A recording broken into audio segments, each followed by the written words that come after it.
We'll pull together here at the end. And this morning I want to direct your attention to Psalm 139. If you have your Bibles, if you have your Bible app on your phone, however you want to follow along, if you want to turn to Psalm 139, we're going to read what David wrote. And he said, "O Lord, you have examined my heart and know everything about me. You know when I sit down or stand up. You know my thoughts even when I'm far away. You see me when I travel and when I rest at home. And you know everything that I do. You know what I'm going to say before I even say it. Lord, you go before me and you follow me. You place your hand of blessing on my head. Such knowledge is too wonderful for me, too great for me to understand. I can never escape from your spirit. I can never get away from your presence. If I go up to heaven, you are there. And if I go down to the grave, you are there.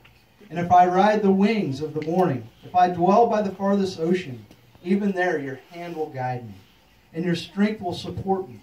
I could ask the darkness to hide me and the light around me to become night, but even in darkness I cannot hide from you. To you the night shines as bright as day. Darkness and light are the same to you. You made all the delicate inner parts of my body and knit me together in my mother's womb. Thank you for making me so wonderfully complex. Your workmanship is marvelous. Oh, well I know it. You watched me as I was being formed in utter seclusion, as I was woven together in the dark of the womb. You saw me before I was even born. Every day of my life was recorded in your book. Every moment was laid out before a single day has passed. How precious are your thoughts about me, O God. They cannot be numbered. I can't even count them. They outnumber the grains of sand. And when I wake up, you're still with me." You know, I can imagine David, he was just a simple young man. He was the youngest of his brothers. And he was kind of like us. He lived out here in the open, in the beautiful creation that God has made for us. And he tended his father's sheep. And I kind of can imagine that one day David was just sitting out on a hill somewhere, and as he was looking over his sheep of his father's pasture, and he was seeing the creation that God had created around him. And maybe one day he was even up early in the morning and watching the sun to rise, and maybe late at night watching the sun to set. Or maybe he was laying on top of this hilltop and watching the stars as they just opened up before him. And he just had this understanding that God was blowing his mind with what he was seeing. The thinking, the thought that the God who created all this beauty around me cares about me. That he desires to be a part of my life.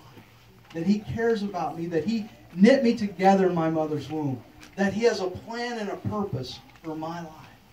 And as he was just taking this all in, really God was blowing his mind with what he was seeing and trying to comprehend. And he was trying to put it in words. And I think that's the way it is with us. We are blessed to live out here in the wide open spaces. And it's really cool to be able to get up in the morning. I love to hunt. I like to get up early in the morning. I love to hear as the trees come alive, as the birds come to. And I love to sit out at night, and people in the city, they don't get to really experience that much, but just to be able to sit outside and look at the firmament, the stars that God's created. He knows them all by name, and He set them all in their place.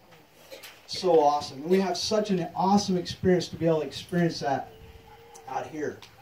I think it's interesting, if I don't want to get political, but it's interesting that, on the West Coast and the East Coast, we don't really exist out here. And even within our own state, once you get past Topeka, we don't really exist out here. But the neat thing is that where we are is where God's heart is. Because that's the kind of people that God relates to and He associates with. It's because we appreciate what God has done for us. But I think sometimes what we don't understand is the fact that God has a plan and a purpose for each one of us. There's 7 million people spinning around on this planet. And the interesting thing is, and this is what was blowing David's mind, is that God who created all this cares about me. Me, in particular, me. And it's mind-blowing to think about that, to think about 7 million people, and God desires to know me personally. That He knows when I'm going to get up. He knows what I'm going to say. He knows everything that I'm going to do throughout my entire life. That's mind-blowing. And if you would think about God having this great big jigsaw puzzle, you are a piece of that great big jigsaw puzzle. Isn't that amazing? God put you together, He knit you together, and He placed within your heart desire.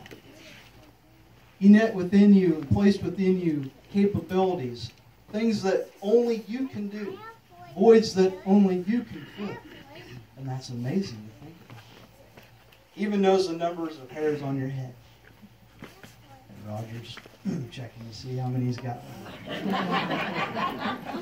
But that's unfathomable.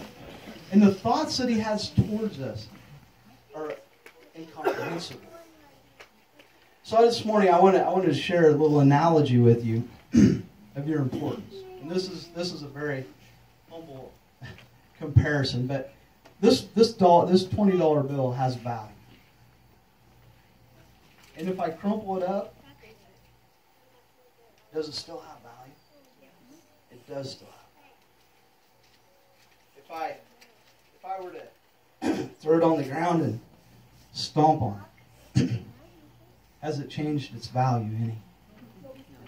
Not at all. Folks, we all go through some really tough things in our lives. Some of us have been through some really tough things. We've lived some pretty hard lives. But the God of this universe accepts us no matter what. No matter what we've been through. No matter what we're going to go through. He loves us. And we have value to Him. And we're invaluable to Him. So much so that He would span the universe and all time to get to where we're at. So that He could have a relationship with us. So that He could fulfill the destiny that He has for us. And it takes a relationship. It was interesting, in the Bible it says that David was a man after God's own heart. Isn't that interesting to think about? Because if you know anything about David, he made a lot of mistakes. He had a lot of hardships in his life. But David was a man after God's own heart. And it also said that David thanked God for blessing him with all the desires of his heart.